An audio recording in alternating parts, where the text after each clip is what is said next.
As you can see now, it is time to sit down for T.I.D's kick in the head. And this week is a man that, as you can see, it's got the best smile in the business. And we're going to talk about that a little bit later on. We're talking about a man who is a TNA wrestling superstar, a motivational speaker. I'm convinced that he's starting his own cult because of the amount of family members he's creating. But it doesn't stop him. It doesn't stop him from going around and talking to kids everywhere he goes. I'm talking about Cody Deaner. I'm talking about a guy, when you look at him, you wouldn't think he is this positive and motivational guy, but we're going to get into that a little bit. I want to say thank you first and foremost, Cody. How you doing today, brother? Thank you for joining me, man. Hey, man, I'm doing well. As you were just putting me over, which we've done for each other many times over the years, right? By the way, in the ring and out. I was just thinking, how long have I known this handsome young Christopher? And it's freaking going back many years, man. I usually stop thinking about it because it makes me just feel old. Well, how long have you been in the business? How long have you been wrestling?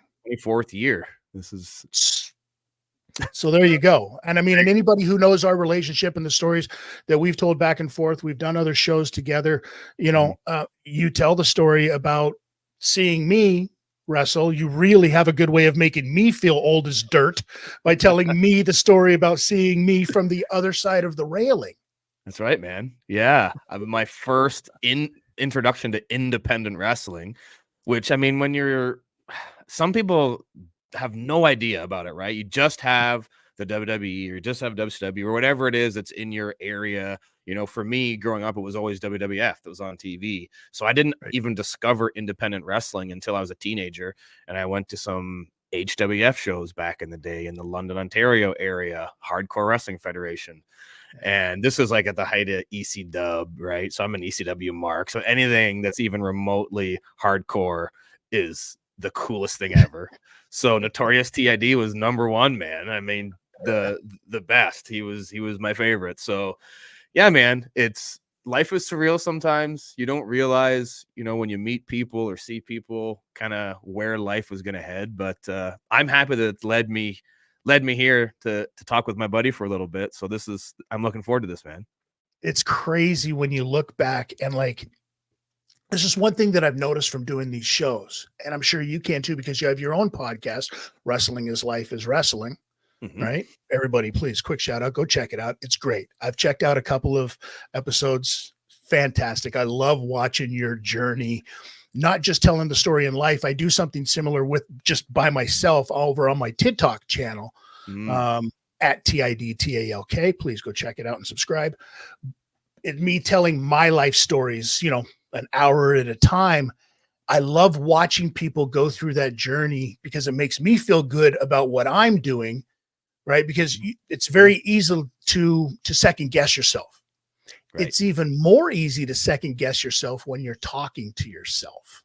How has that been for you, jumping into the world of podcasting where it's not always somebody in front of you and you're just looking at a camera like this, dead, and just trying to have a conversation with who you imagine is on the other side?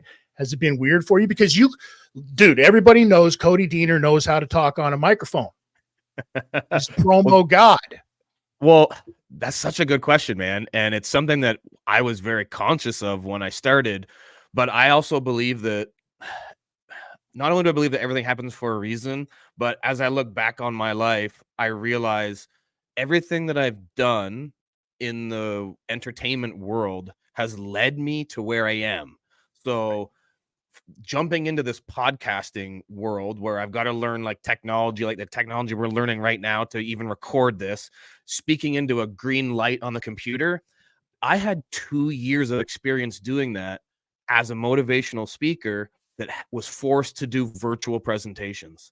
So, right. So during COVID, I kept my motivational speaking business going. I'd been doing it for years. So I was used to speaking in front of people. So the wrestling led to me to be able to speak as a motivational speaker. And then my motivational speaking digitally helped me to be able to jump into the podcasting world. So for 2 years, I spoke to a green dot, and I'm just envisioning these kids that are on the other side, because I'm doing these motivational speeches with zero feedback, zero. Right. And you know the difference, because you know the difference between doing, you know, a pre-tape promo to a camera versus being in the ring and getting that feedback from the audience, right? You know this, I know this. It's a completely different animal.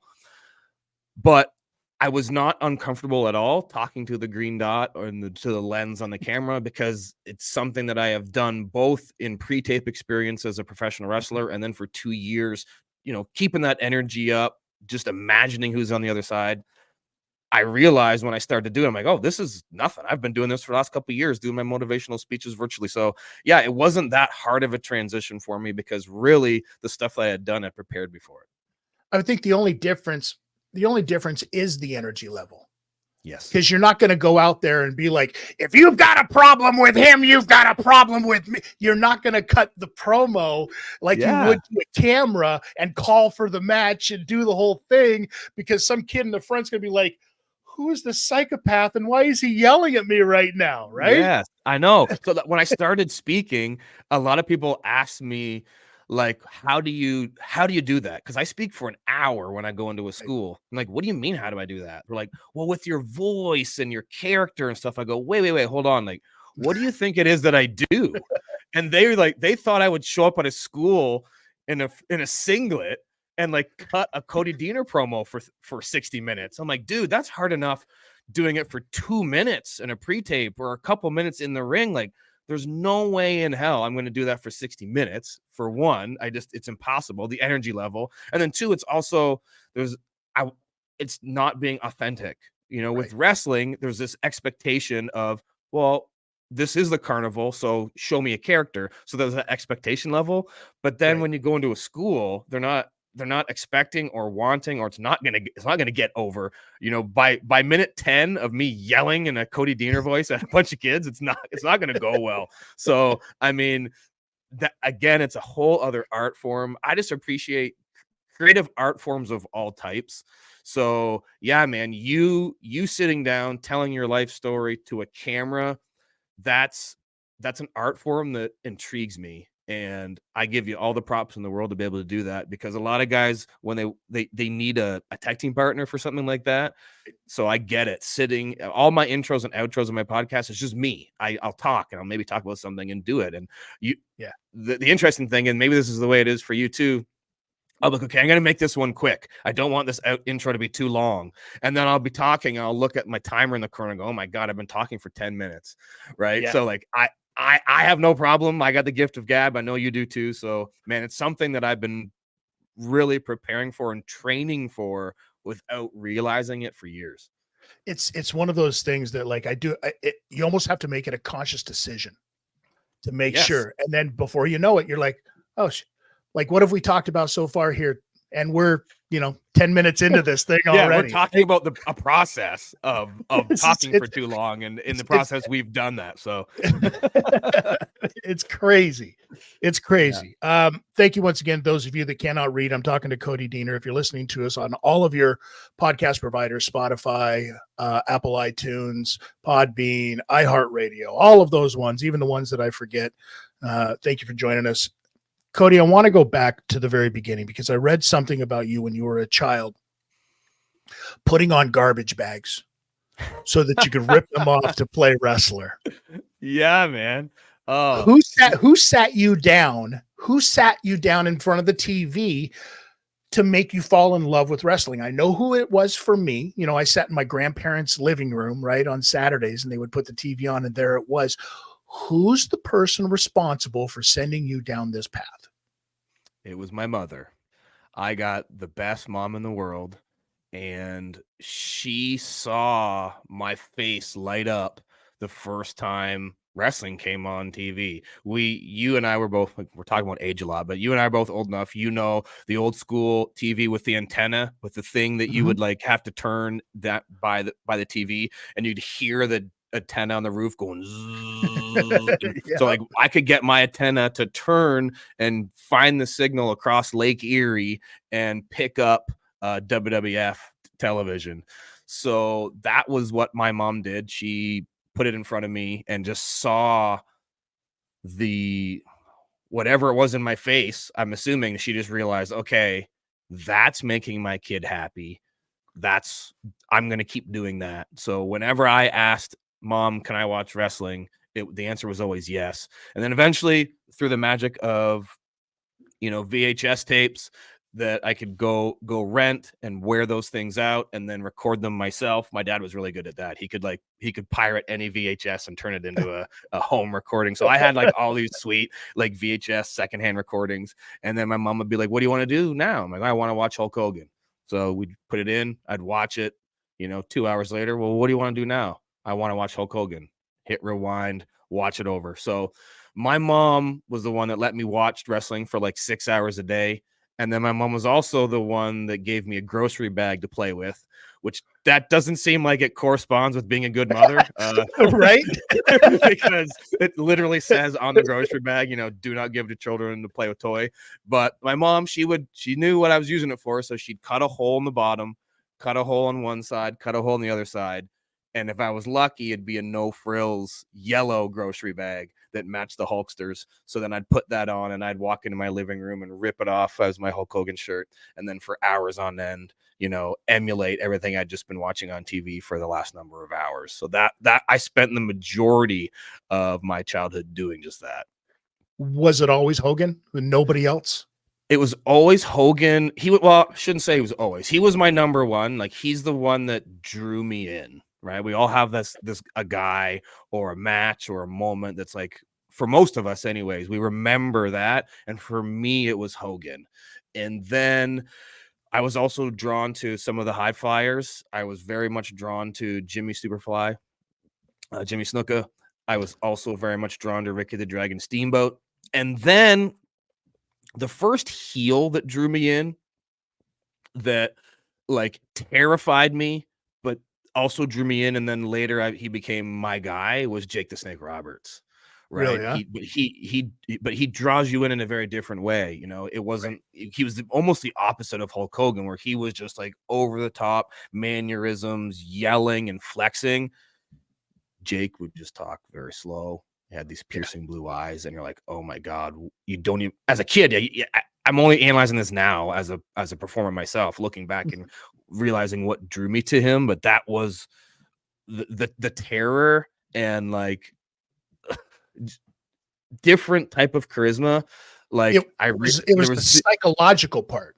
Like Jake kind of came at you in a very psychological, almost like Silence of the Lambs. Like, I don't know what this guy's really going to do to me. And that's what always scared me about Jake, as far as like being an actual, like that scary monster. This guy's going to rip my freaking head off. And you know what I mean? And do things to me.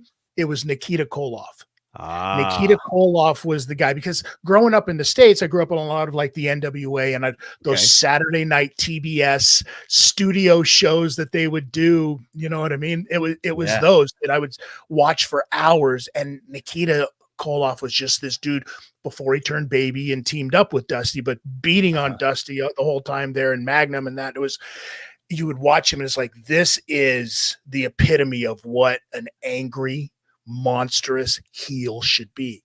And we got away from that.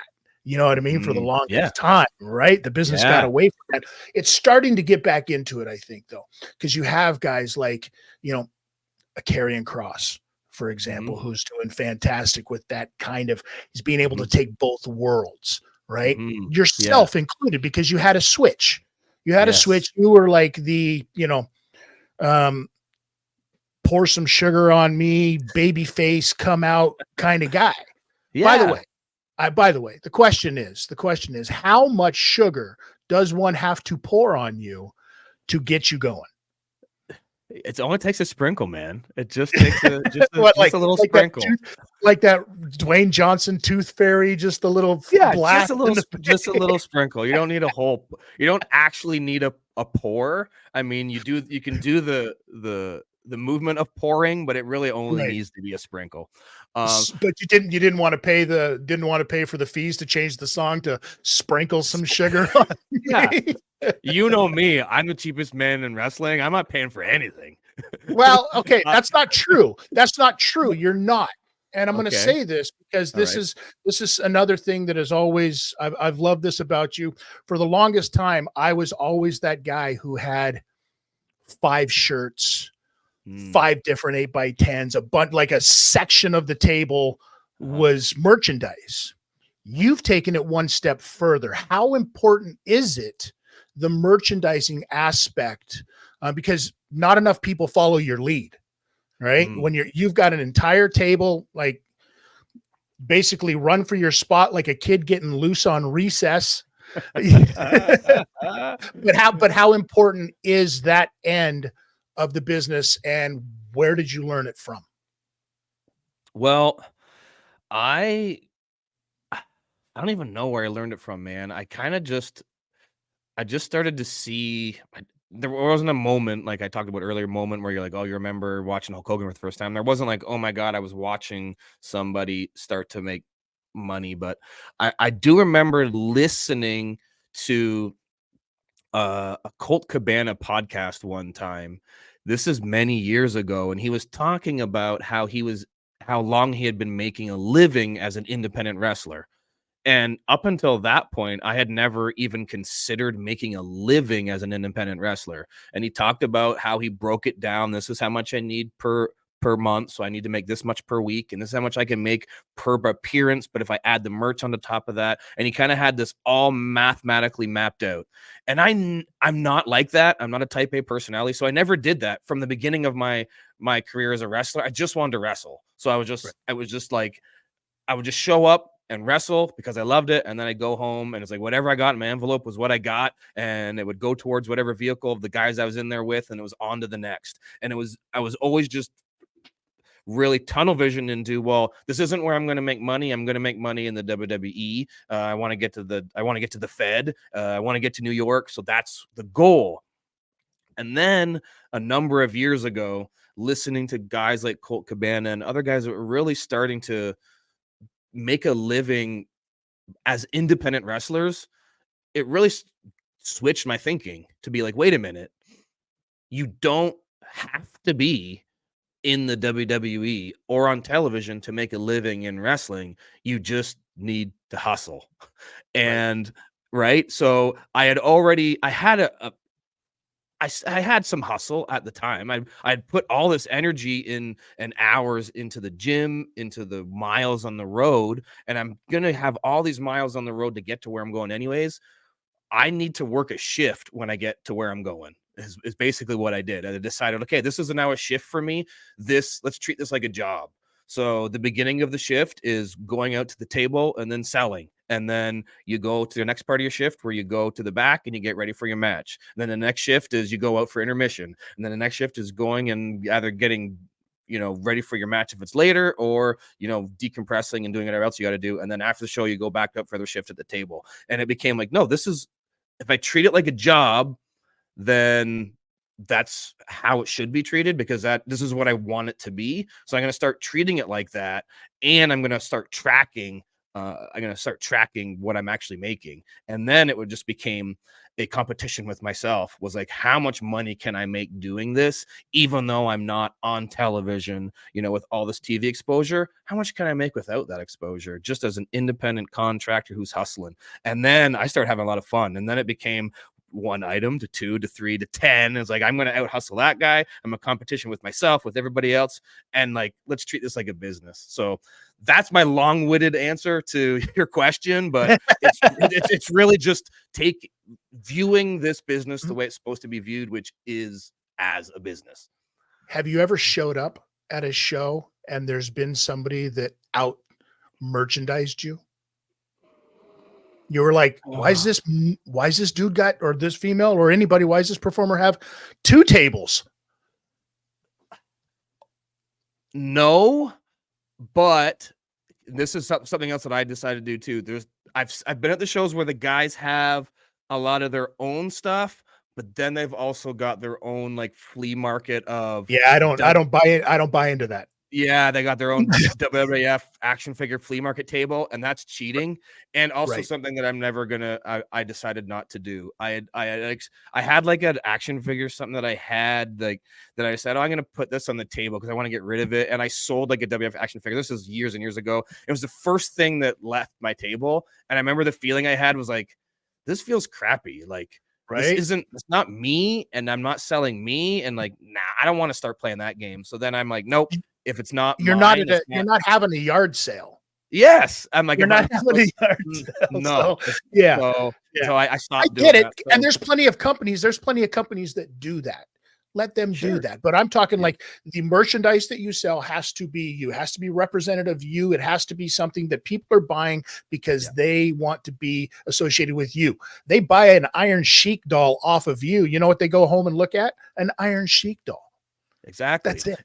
And the other thing that I realized too, and it's not just, and maybe I'm giving away too many trade secrets here, but I talk about this when I do seminars because I do seminars before shows when independent companies bring me in, and one of the things I talk about is adding value to yourself, but also drawing attention to yourself. One of the reasons I have as much stuff as I do at the table isn't just because it gives me more options of things to sell and make money. It's also like it it's appealing to the eye, the amount of things. Everybody's got a t-shirt and an 8x10, but not everybody has all the colorful items that I have. And then you go to that and then it goes to the eye because the thing is let's be honest, most people aren't buying an item because they want that item. Right. They're paying for the experience with you as an individual, right? Yep. That like it's just a piece of paper with my picture on it. It's not worth 10-20 bucks, but it is to that person who Mhm. gets to talk to me and then sign it and have an experience and then go home and look at that and remember that memory they had of hanging out with Cody Deaner for a few minutes and getting that signature. That's what they're paying for. So, and I'm happy to give that to them because I genuinely love working the table, not just a conversation, or not just because I like to have make money, but it's also because I like to have conversations and meet my fans. And then you meet your audience, and then you can adjust your game plan because it's like research, man. It's market research working a table. Yeah. Honestly, it is. If you look at it that way, Absolutely. it's so Is helpful. especially once you start going to towns that you've been to before. You know what I mean? You're Yeah. like, oh, I'm going to see these people at this town. For sure, I'm going to see them. I know that this type of person, I know what this town is into. I can kind Mhm. of like gear it that way. And you're absolutely right. When I was doing it, it wasn't for the sake of having just a bunch of stuff. It was for the sake of Yes. having choice. I don't want to walk into a store and be like, well, I guess I'm buying this because it's the only thing on the shelf. I didn't Yeah. really want that. It's nice to have some choice. I don't need an 8x10 Mhm. of, everybody on this roster hanging on my wall because I'm not that much of a fan. But you know what is cool? This shirt. You know what else is cool? This hat. Hell, you know what? This keychain. Also Mhm. very cool. So maybe just something like that, right? So I get that. You mentioned earlier when all of this was just a side piece, because you were going to the WWE. And Yeah. then it happened. Mhm. Walk me back to that, how you got the call for the tryout Mhm. to go down there. So I had been sending tapes for probably about a year, like Mhm. actual tapes. So when I say tapes, it was like a VHS tape, so that I would send in the And an mail 8x10. and an 8x10, right? An 8x10 and a tape. And I'm so glad. I don't remember who gave me this piece of advice. It might have been Tyson Dukes, or Tornado, who were also doing a lot of dark matches and things at the time. They said, don't Right, forget, put your phone number on the tape. right. So, right, not just the resume you send in that has your information, but put it on the tape. And I'm so glad that I did that because the person that was in charge of hiring extras and extra talent to come in switched. And Tommy Dreamer was in the office as the new guy booking extra talent. He was in his office for like about a week, and Tommy Dreamer called me, and we had like a 30-minute conversation of him putting over my match and kind of wanting to bring me in and do some extra work. And he told me that on his first week, he had just had this pile of tapes. There was no resumes. There was no 8x10s. There was just tapes. And he saw my tape and he loved it. And thankfully, I'd put my phone number on the tape so that he was able to contact me and put me over, brought me in for just to do extra work. There's no guarantees you're even going to get into a ring.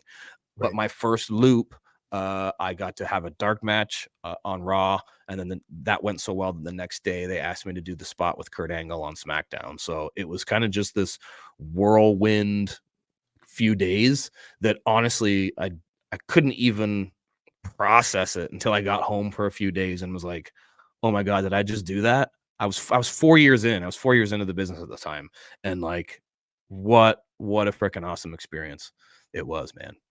Do you still have the stub from the check they sent you?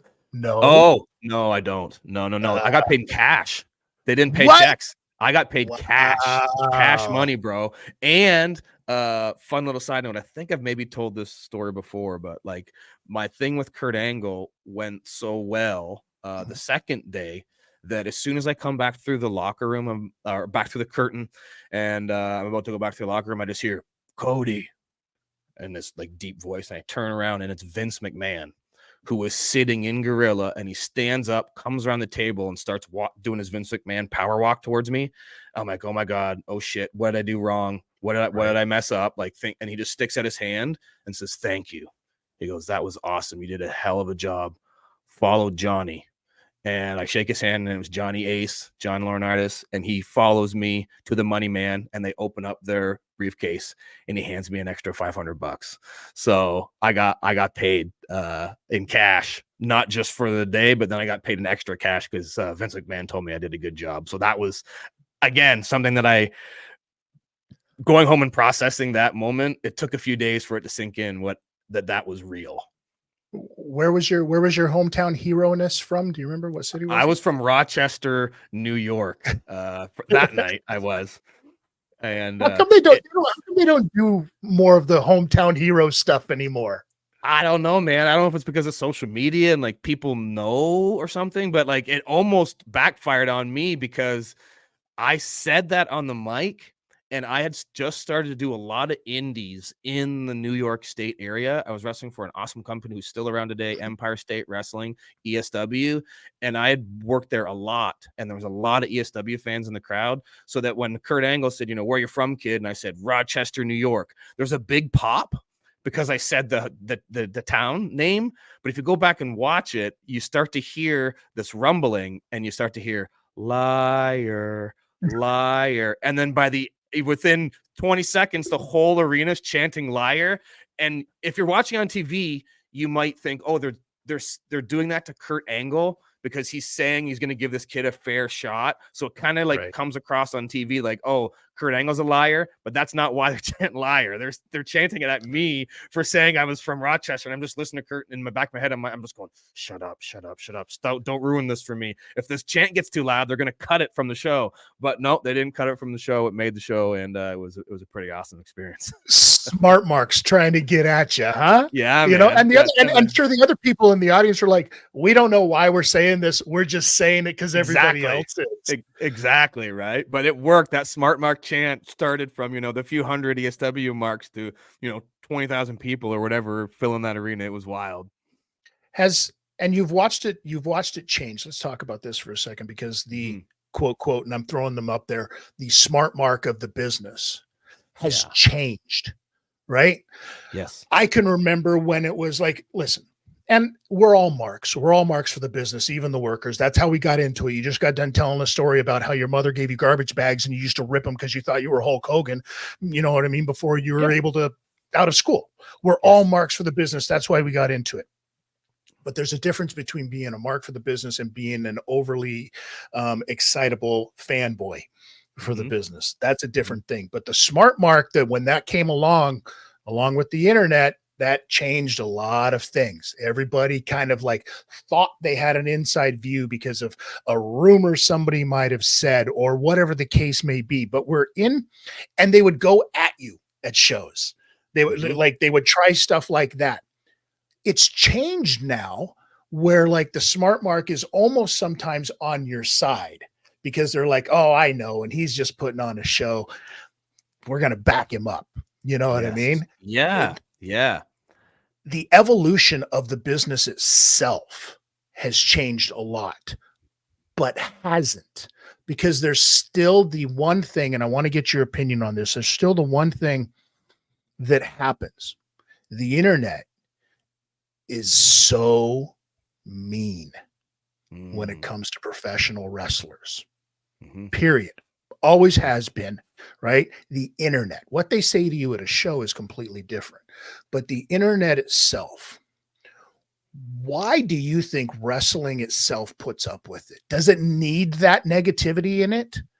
Because it's never gone away. Everybody, let me just to give you an example here. Matt Cardona puts out a tweet a little while ago, 2024, going to be, I'm paraphrasing, going to be an exciting year. Instead of, crapping on the things that we don't like, how about we praise the things that we do like? Absolutely. But that's a tweet that goes out, not by him, but by somebody in the business every single year, and has ever since Twitter's been a thing. Yep. Why hasn't it changed yet? So I don't think it's a problem that's specific to the wrestling business. I think it's a problem that all humans have. Wrestling just ends up being a microcosm for an issue of human nature. So I see this when I go into schools and I do my presentations. I have a whole section of my speech, of my life journey and the lessons that I've learned in it, with a slide that says, focus on the positive rather than the negative. And I give examples in my life of where, if I would have focused on the negative, I wouldn't have got to where I am. The only reason I was able to move forward is because I focused on the positive rather than the negative.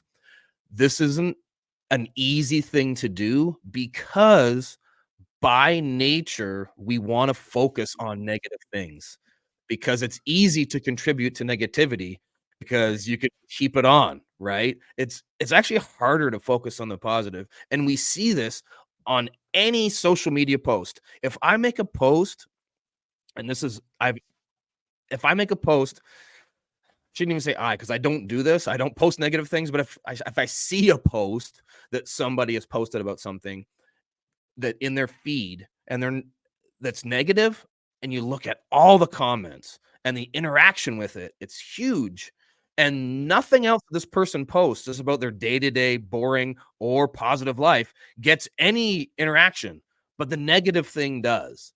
And then even my own stuff that I post that's positive, I just did one recently about the positivity of TNA coming back. And now I put it on my Facebook, and over the last few days, it's just been taken over by fans that want to talk about whether WWE and AEW is any better, and TNA, they shouldn't even be in the conversation. It's like, whoa, I was just posting a positive thing about how awesome TNA is, and then they just jump on it because somebody brought something negative into it, and then it starts to spin. I think it's definitely a problem in wrestling, but I also see it on things outside of wrestling. Responding to negativity and to criticism using negativity, I think it's human nature, man. And I just fight against it, and I'm proactive against it, such as my podcast. I decided I am not going to do the thing that some podcasts like to do, which is, what's hot right now? Oh, these two guys have heat and are bickering. Let's talk about it on our show. And then just get other talking heads to talk about the negative thing that's happening. Because that's what news does, man. That's what CNN does. That's Fox News. That's what every major news outlet does, is take the negative thing and then have people talk about it.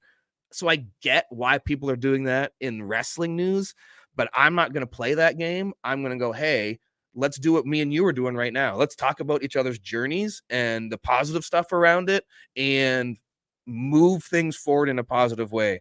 So does wrestling need it? Hell no. Are we going to get rid of it?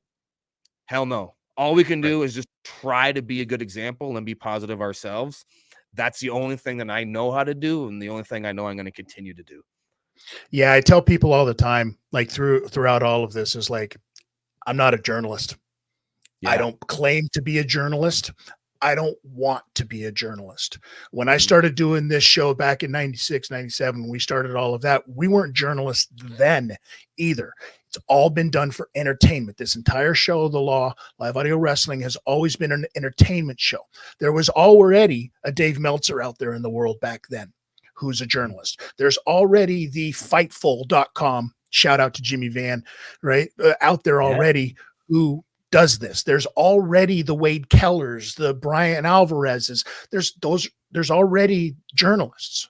I had a conversation with Chris Van Fleet about that and asked him, if you don't consider yourself a journalist, what do you really consider yourself? And he says, I'm a podcast host.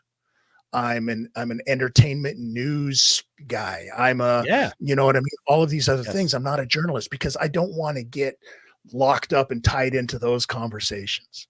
Yes. For two reasons. But there's two reasons for me. There's a market. Go ahead.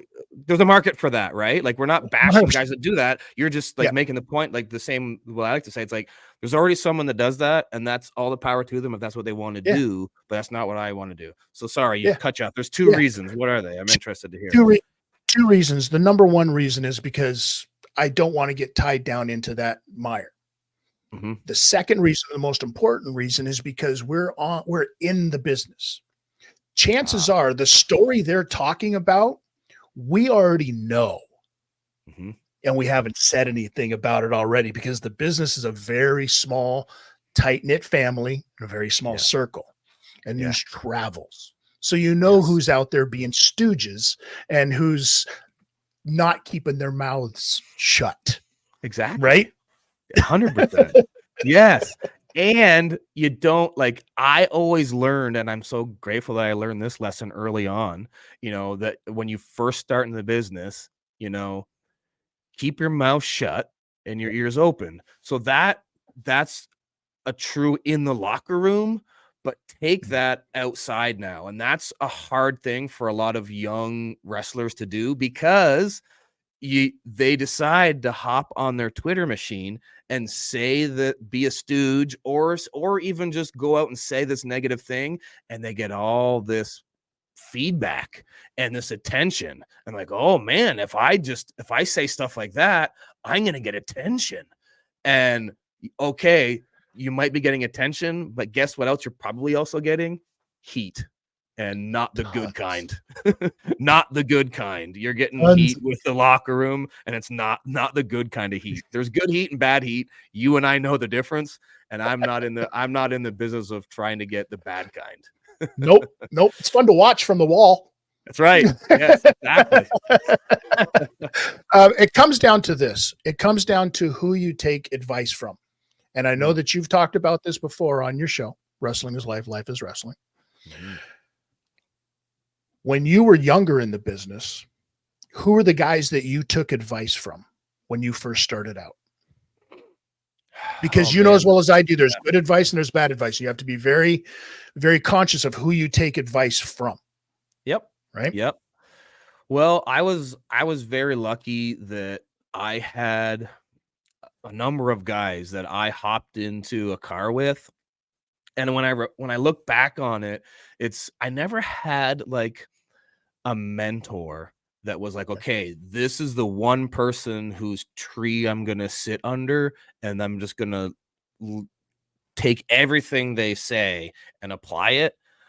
I was just lucky enough that I jumped in with a lot of really awesome guys that I didn't view in a mentorship role. It was like they were my friends, but we were friends that were helping one another. You know what I mean? So that it was a really cool situation in the sense that I didn't have to, like, I don't know, feel like the young boy who was like, just shut up and don't say anything. Like, no, I'm in this van with these guys, you know, whether it was my trainer, Danger Boy Derek Wild, or Tyson Dukes, or Tornado, or someone who only had a couple years on me, and Eric Young. Then I was hopping in the ring and in the van with, you know, TJ Harley, Jake O'Reilly, Crazy Steve, all guys that were like my friends. However, all love the business and love to talk about the business. So we'd bounce ideas off of each other. And sometimes we'd be learning from either our own mistakes or learning from each other's mistakes. And, us sharing like, hey man, this one thing I did, it didn't work.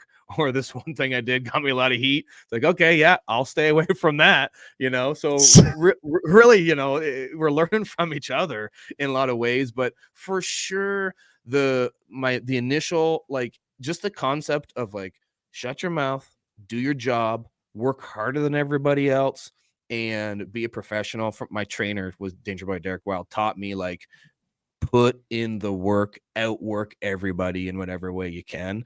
That was, my first mentor. If I would say I have one, definitely Danger Boy as my trainer. And then other guys that saw something in me. The next one was Eric Young. He's one of the first guys that kind of saw something in me and realized that I was good and told me as much and was willing to like, hey, I got a carload already. Hop in my car and we'll hit the towns together. And then that's where I started to meet all these awesome people like the guys I just mentioned. So those are two guys for sure. And now moving forward, this many years later, you have a new role, you have a new life in TNA wrestling. Mm-hmm. Who do you go to for advice now? That's a very good question. One thing that I tell young people, in the role as producer at TNA, which I love being in that role, by the way. But one thing that I say is related to what you just said. I said, hey, don't go get advice from everybody. Pick your people and go to those people. Because if you go to 10 people, as you know, you're going to get 10 different pieces of advice. And they're all going to be different. And more than likely, they're going to be conflicting. And now you're going to be really screwed up. And then it's going to mess with your confidence. And then you're not going to be able to do what you do best. You got to know yourself and be confident. And so you got to go to your people. One is someone I already named, and Eric Young. He's someone that I go to because I trust him.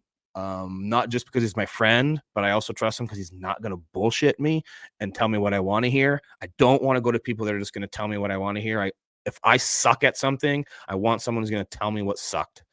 One of those guys is Eric Young, and another guy is Tommy Dreamer. He's someone that I respect gratefully and is also going to shoot straight with me and always give me criticism. I don't know. Even though I say focus on the positive, when it comes to criticism, I actually feed off of legit constructive criticism. Sure, you can tell me a few of the things that I did well, but I want to know what I did wrong because I want to fix it. I don't want to do it wrong the next time. So I don't need to be you don't need to tell me 5 sweet things to tell me the one thing that I did wrong. Some people are like that. I'm not. Just tell me what sucked so I can fix it. So I go to Eric Young and Tommy Dreamer are two guys that I go to for things like that. What's been the toughest part about moving into the producer role? Because we don't call them agents anymore. What's been the toughest part? You know what I mean? For yourself, it couldn't possibly be the being able to relate and talk to people because you do that outside of the world of professional wrestling. Mm-hmm. It it's, can't be that. So what is it? It's managing people, because that's really what you're doing. You're managing people. So you learn, okay, how do I have to approach this person to get the best out of them?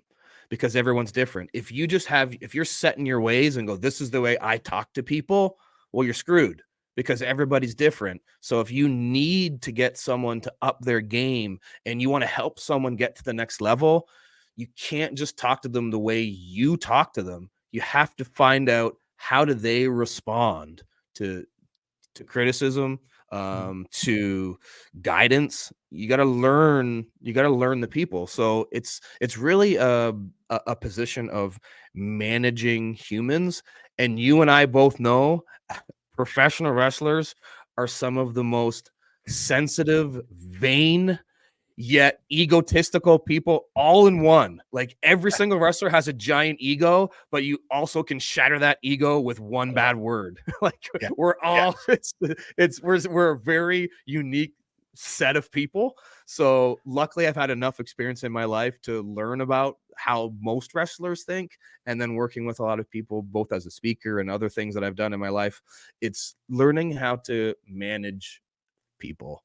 And when you actually show up, like that. Yeah, yeah, I enjoy when, that. I'm genuinely curious about people and how they work. So that's something that I dive right into. when you show up, because you know that like Malenko handles the women's division in the company Yeah. he works in. Like, do you have a certain group of people, or is it different show to show for you? It's kind of different. Okay. It's, you know, I the two types of matches or types of segments in the show that I tend to gravitate towards and they tend to put me in charge of are ones that involve characters that have a lot of moving parts. I've always been able to, and I've had a number of people tell me this.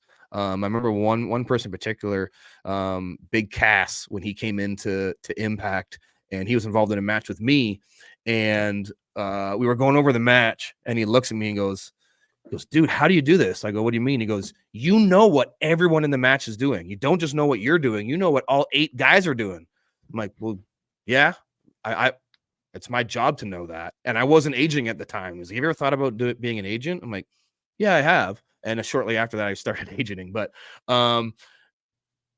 if there's a lot of moving parts, I've always been able to know what those moving parts are, where they should go, what they should involve. So that's one thing. And then also I do tend to produce a lot of knockout matches as well. A lot of the female matches. Gail Kim is an amazing producer, but we don't have just one female match on a show. We have multiple because we have an awesome roster. We have 2 different divisions, right? We have the knockouts division as well as the knockout tag division. So Gail can't do it all. So I also get a lot of the knockout matches as well, which I thoroughly enjoy doing, especially knowing that I'm helping build what I humbly feel is the best women's division in wrestling. If I can help make that division even better, then I will. So those tend to be the 2 types of matches and segments of the show that I get involved in. Who's been the best sponge? Like, who's been like, you're like, oh yeah, we're gonna have fun again tonight. Like, who, you know what I mean? You see, they're like, oh, I'm working this match. I get to, produce this match for them. Oh yeah, this is gonna be the one. I the first person that came to mind for me was Joe Henry. Okay. I I got to produce a number of his initial matches, which was his introduction into the business, and I took great pride in producing those first number of matches that he was in because I know how important first impressions are. Right. So I was taking it upon myself to explain step by step, you can't do this. You have to do this instead, or this needs to be tweaked for this to happen because you only get a shot at a first impression once. There's only one. And so he's a very thoughtful, insightful guy who's very calculating about everything that he does in the business. He's a fascinating guy.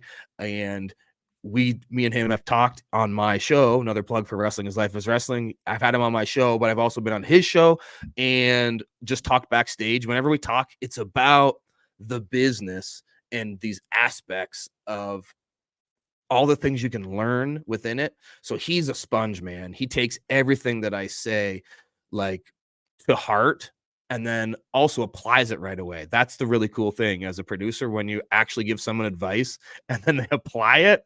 That's a nice feeling because there's sometimes that doesn't happen, right? There's nothing worse than you're agenting or producing a match. We've all been there at one time or another, right? In the locker room, and you're explaining to them what the promoter and what the people ahead of you, you know how this rolls, it rolls downhill, what they're looking for, what they want, and they're like, oh yeah, got it, no problem, got it. Yeah. And then they go out there and you're standing back and you're like, what the, that wasn't even close to what we were talking about. Yeah, man. And for me, what I do in that situation, because I'm all about what I can control, it goes back to that. I go, okay, I just internalize it. Instead of getting mad at the person, I go, okay, what did I do wrong? Like, did I not explain that? How did I not convey How did I this not explain well this enough? or convey it? Yeah. I internalize it always, and I'm never placing blame because it doesn't do anybody good. I go, okay, how do I have now? I've learned that whatever I did to explain that to that person that time didn't work. So if I'm working with that person again, I gotta switch up my tactic, because the first way I tried obviously didn't reach them. Wow. Let me ask you this. What's next then? Because obviously, you go to that backstage role, right? You become producer. At what point do you talk your wife into letting you run a promotion? or what is it? Because nobody wants to be a weekend father because she'll leave you with the kids. I'm telling you straight up, if you decide to be a promoter. Yeah. I have what's the next part? Or are you just happy living in the moment right now? Have they given you any ideas? Yeah, I want to learn. I've always been somebody that I have an entrepreneurial mind. And I didn't even realize it until a couple years ago. For some stupid reason, my noggin didn't think, when my buddy's like, "Oh man, you're such with your," I was doing it because I was hiding my merch at the time. He's like, "Oh man, like your entrepreneurial spirit is very like contagious." I'm like, "Wow, what do you mean?" And they told me all the reasons why I'm an entrepreneur. I'm like, "Oh yeah, I guess I am." Like, and I think part of the way that I think is I want to learn. I love learning, and I want to learn all aspects. So like earlier in our conversation, when I'm talking about, I just want to be a wrestler, so I'm gotta learn what it means to be in the ring. But then it's like, oh no, wait, now I want to learn, like, how do I make some more money in a different revenue stream in terms of merchandise, and then how do I make that better and up my merchandise game, and then continue. So it's about learning all these different aspects of the business. I think I got more to learn as a producer. Heck, I got more to learn in the ring. We're never stop learning, right? But once I feel like I've really mastered that and got the hang of it, and I've been doing it for a couple years now, and really have enjoyed it. I think there's the way this beautiful business is. There's a lot of different things that that are involved in it, right? There's creative. I've always been a very creative person. Maybe I end up dabbling in that. Talent relations, which is dealing with human beings and helping people become better. There's a lot of different departments in wrestling that I'm interested in learning about and getting involved in. So as long as I'm involved in this beautiful business of professional wrestling in some shape or form, then I can be happy, which is one of the reasons why I want to do producing in the first place, because I've been doing this for 24 years. And as you know firsthand, your body only lasts so long. So I was very proactive in the sense that before my body completely quits on me, let me see if I can learn some different avenues. So I got into the production avenue, and I'm currently got my fingers dabbling in a couple other things as well, and learning from some people that I trust. So what's next for me, I don't know for sure, but I know that it's in multiple departments in wrestling, because I just want to learn it all. You talk about in your Chris Gray Speaks, and your motivational speaking stuff. You talk about things like not letting the bad stuff get you down. Always focus on the positive. Always make sure that you're focusing on that. But I want to ask you what it was like. Like, clearly you had a mission before where you were going to the WWE, right? And then you weren't going to the WWE. Do you remember that moment? And how was it for you that, like, you clearly you have to dig in deep? You know what I mean? Because that's a childhood dream. I'm not going to be Hulk Hogan, not with this company. But before you realize there's so much more out there. What was that time for you? So I was doing a lot of extra work, and I did work for both WWE and TNA in the same week. I worked in both companies, and I remember at the end of that week thinking, okay, I want to go to a place where I'm happy and I feel good about wanting to go to work. And I had done a lot of extra work for WWE, and I was starting to get to the point where every time I was going, I would get that feeling in my stomach of like, oh, I got to go and I got to walk on eggshells for the entire day and try to not screw up while I'm there, where that negative, walking on eggshell feeling never came across my body or my mind when I was doing stuff with TNA. That feeling never happened. So then I quickly started to think to myself, that's the place that I want to be.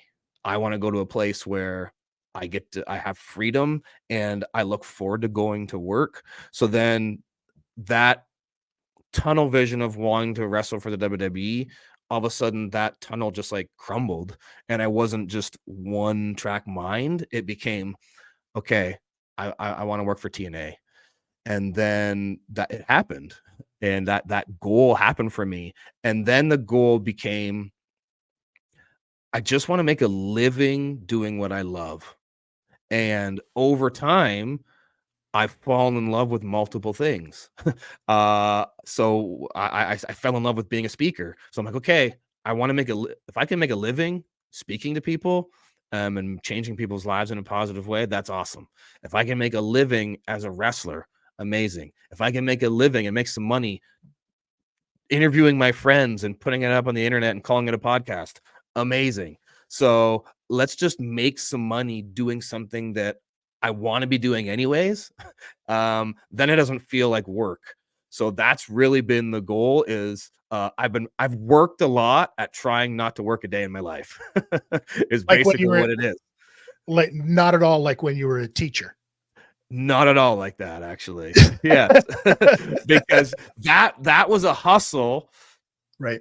That was a hustle to feed my wrestling habit. Really. I became a teacher because I got a degree, because I thought that's what you kind of had to do. So I got my teaching degree while I was hustling on the indies, and it became a really good side hustle gig that gave me freedom to do what I really loved, Right. and has helped me kind of help give me a safety net for a lot of the years where I struggled making a living as a wrestler. I had teaching there as like, okay, you still got some money coming in when you don't sell enough t-shirts on the weekend or the bookings aren't coming in like gangbusters. It gave me a good financial safety net, and now I can happily say that that safety net is no longer there. It's all just my hustles, whether with my speaking business, with wrestling, my producing, my podcasting, all the stuff I got going on. I only do what I want to do, and not many people can say that, so I feel very blessed. And everybody else, I mean, there was already too many personal trainers in the That's world right. of professional wrestling.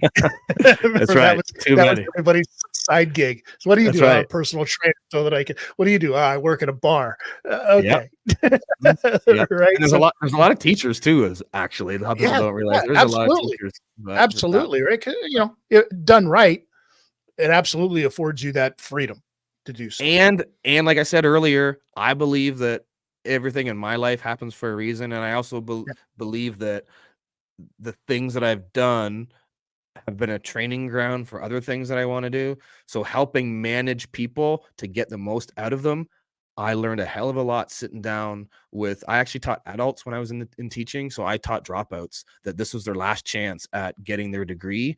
So sitting down with someone who hates school, doesn't want to be in school, is overcoming a drug addiction, and I got to try to get them to stay in that seat and get their degree.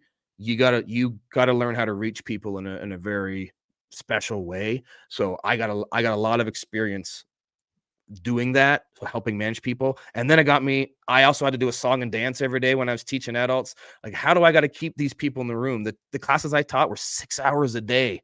So ugh, I'm not going to make you sit there and do seat work for 6 hours. I'm going to put on a song and dance and entertain you. So a lot of the skills that I learned for motivational speaking and getting up in front of people and just talking, I also learned from teaching. So, man, everything happens for a reason. All the things that I did have really just prepared me for what I do now. and if all of those people that you taught in those adult classes only knew that your degree doesn't mean bupkis as a Mhm. professional wrestler. Yes, I know. Yeah. The cool thing is I've had so many of my former students message me because they knew Right. that I was a wrestler too, right? I would tell them I was open with Yeah. them. I go, hey, this is what Mr. Gray.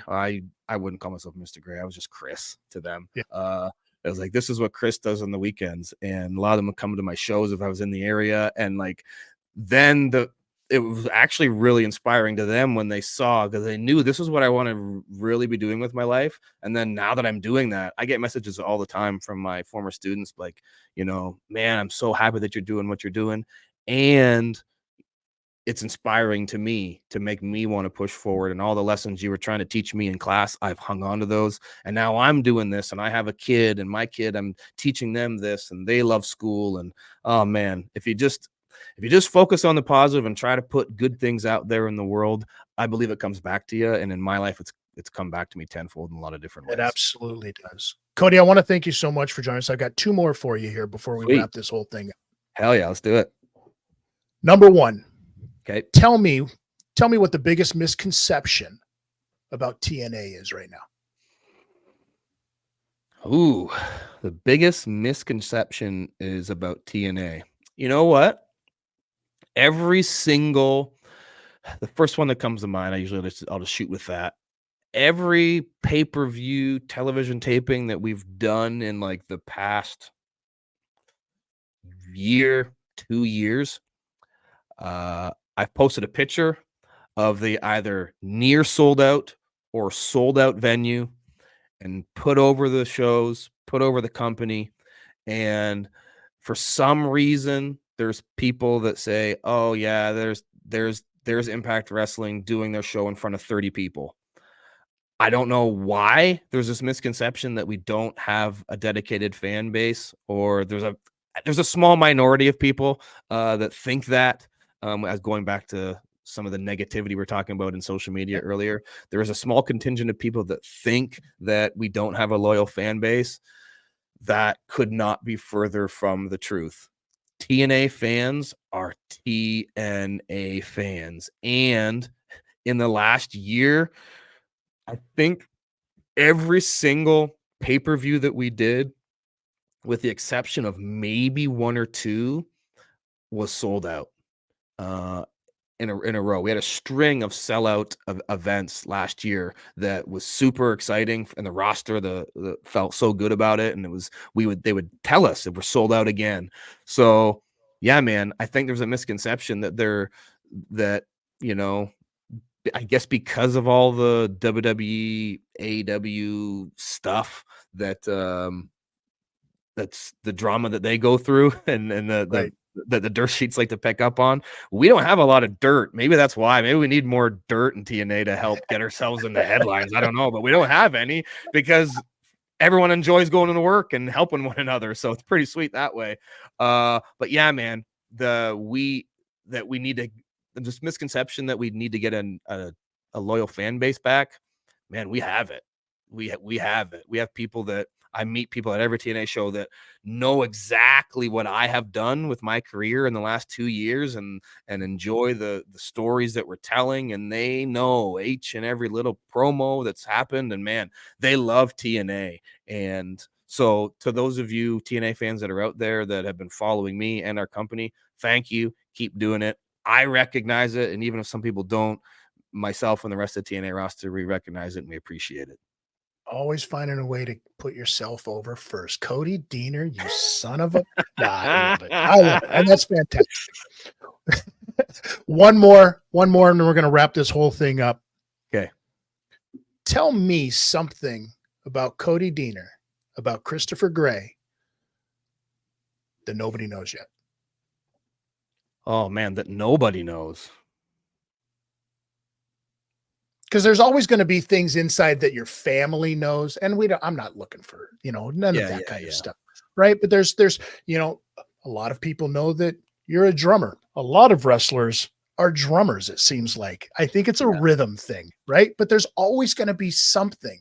There's always something that you haven't talked about yet. Tell me something that people need to know about Cody Deaner, but don't know yet. Oh man. Something that just came to mind for me, and I don't think I've talked about this, but I'm definitely willing to. I know I've shared this with students and before, but no, maybe not even in my speeches. I'm a very sensitive man, and I'm a crier. So I'm a sucker for a good rom-com. So even though I might be an evil heel that runs a cult on television, is trying to be a cult leader, man, you put on a really good episode of Full House and you see Bob Saget is giving a life lesson to his girls. By the end of that episode, I'm bawling my eyes out. I'm I'm a very sensitive guy. I was before I had kids. Now I have 4. 3 of them are daughters, and since I've had my girls, I've become exponentially more sensitive than I even was. But I've always been somebody who feels things deeply. I remember lining up for kindergarten, and so I had just spent like years putting on the yellow grocery bag and watching Hulk Hogan and letting my mom letting me beat up stuffed animals all day. And then I had to go to school. It's time to go to school. I just want to be home with mom watching Hulk Hogan and beating up my teddy bear. But I go to school and I'm lining up for my first day at kindergarten, and I'm lining up and I'm just bawling my eyes out. And my mom says, "It's okay, sweetie. You can watch Hulk Hogan and beat up the teddy bear when you get home. You don't have to be sad. Mommy will be here at the end of the day. You don't need to cry." I said, "That's not why I'm crying." She's like, "Well, why are you crying?" I said, "Because they're crying." And I point at the other kids in line, and all the other kids are crying. And I'm feeling that emotion so heavily that it's making me cry. And I'm still, to this day, if I see somebody else cry, it makes me cry immediately. I don't know what it is about myself, but that's kind of always the way that I've been. I think I've used it to my advantage in the sense that the business that we're in, Christopher, we are in the business of making people feel something. Right. So that's always been my goal with what I do, is I want to make the audience feel something, whether that's anger, happiness, sadness, pity, sympathy, whatever. We're in the business of making people feel something. Maybe I have a knack for that because I'm such a deep feeling person and sensitive person myself. I don't know. My wife might tell you opposite. She might say, "What the hell are you calling yourself sensitive for, you insensitive prick?" But I can be and am a sensitive soul. So Yeah, no, I think it has to do with the name, Christopher. It is I think it definitely does. something I've found myself in those similar situations. Wait till you get a couple of years older and Yeah. the T levels start to drop out on you a little bit. And you go talk to your doctor and he's like, "No, they're fine." I'm like, "No, they're not, doc. Let's boost them sons of bitches right up through the I ceiling." had that, dude. I just a couple of years ago, I had that conversation with my doctor. I'm like, "Can we do like a test here? Because I think Right? I think something's off." Yeah, I Why had that why am conversation. why am I feeling verklempt over this like commercial right now on TV? It's 100%, ridiculous. man. Totally. I got one more here that I want to ask you about. And we're going to run through this very quickly because I need to know the answer to this.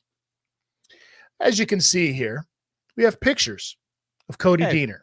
And I yeah. want to know, we're going to run through this and I'm going to see if you can notice any kind of similarity in all of these as we go through these pictures. And we're looking at all of them. Right? Oh, look at me with all of my belts and everything here. Right? Are we noticing a pattern in any of this? Well, I'll tell you what it is if you're watching this. These are all fantastic pictures, by the way.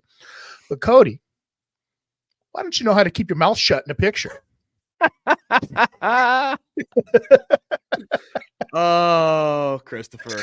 It's Why do we do this in wrestling? We do this in wrestling where everybody does it, right? Everybody yeah. does Yeah. we're not screaming. It's the fake scream No. waiting for We're bugs to screaming in fly into silence. your face. Yeah. Why? You're either screaming in silence or smelling the worst fart you've ever smelled in your entire life. That's right. These are the faces that you make in wrestling. Now, I don't have that many. I think there was maybe one of those, but there's not. I try to stick away from the wrestler, the fist up on Right? tough guy pose. I've tried to stay away from that one, so I don't have that many. It's just me making a fist. doing the classic wrestler pose. So my default, rather than this one, is that one. So which if you're just an audio listener, you got to watch the Right? YouTube version Yeah, of this, and you'll it's know what I just did. So I'm sending some people to your YouTube there, Christopher. tremendous, tremendous. Deaner, it's always a pleasure. It's not often enough that we get to catch up in person, but we live such amazing lives. And so that when we do get a chance to catch up like this, it's always a treat for myself, especially. I'm motivated after talking to you for this long to just do something. You have this infectious way about you of getting people motivated. And you know this, plain and simple. So I'm just blowing smoke up your ass. So enough of that.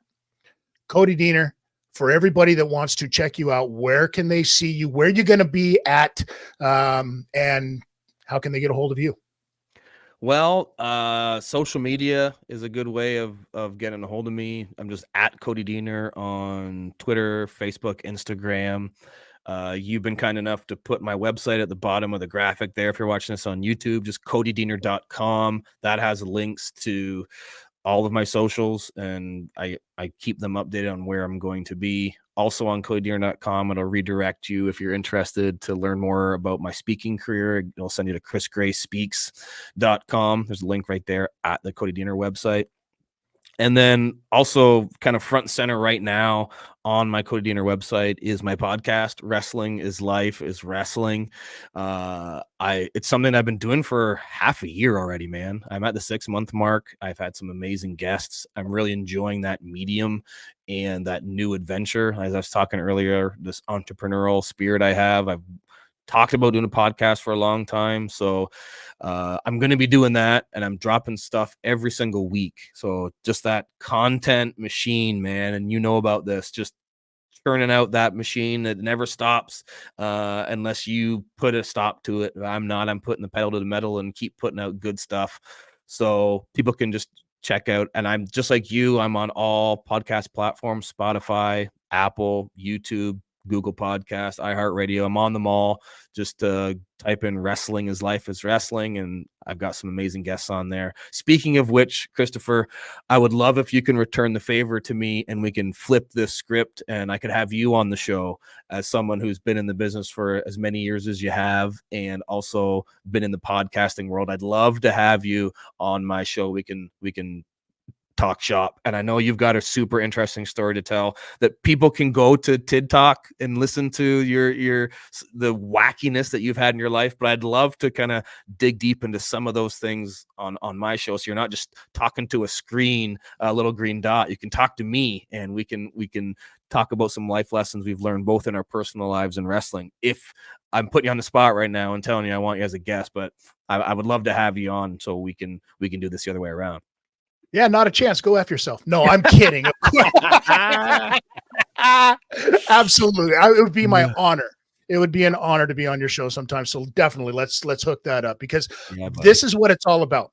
It's all about just having conversations with people, right? And finding out how people tick and what makes people tick and their story. Because you don't get a lot of chance to tell your story unless you're doing stuff like this, right? Because we're so busy in the performing end of life. So again, thank you so much. I would love to come on there anytime you want. You know how to get a hold of me, as always. Cody, thank you so much, brother. I love you to death. Man. And for all of you out there that are listening, we're going to take a quick break. We're going to come right back. We're going to wrap this whole thing up. This is the Law Live Audio Wrestling. Don't you go anywhere.